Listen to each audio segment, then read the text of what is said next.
घर तिरंगा मोहिमेअंतर्गत बाईक रॅलीचं आयोजन. पालकमंत्री जयकुमार गोरे, आमदार देवेंद्र कोठे, जिल्हाधिकारी एस कार्तिकेयन यांचा रॅलीत सहभाग.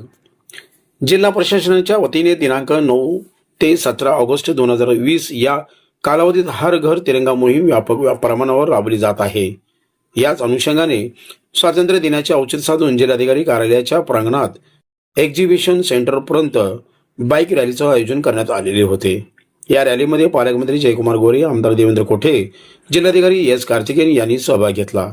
हर घर तिरंगा मोहिमेअंतर्गत बाईक रॅलीचा शुभारंभ जिल्हाधिकारी कार्यालयाच्या प्रांगणात पालकमंत्री जयकुमार गोरे यांच्या हस्ते करण्यात आला.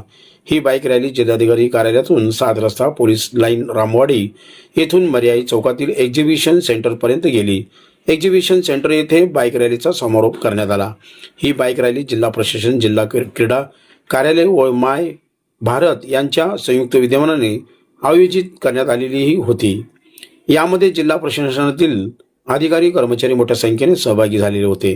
यामध्ये अप्पर जिल्हाधिकारी गणेश निराळी, निवासी उपजिल्हाधिकारी अभिजित पाटील, तालुका क्रीडा अधिकारी राहुल गायकवाड यांच्यासह अन्य संबंधित विभागाचे अधिकारी उपस्थित होते.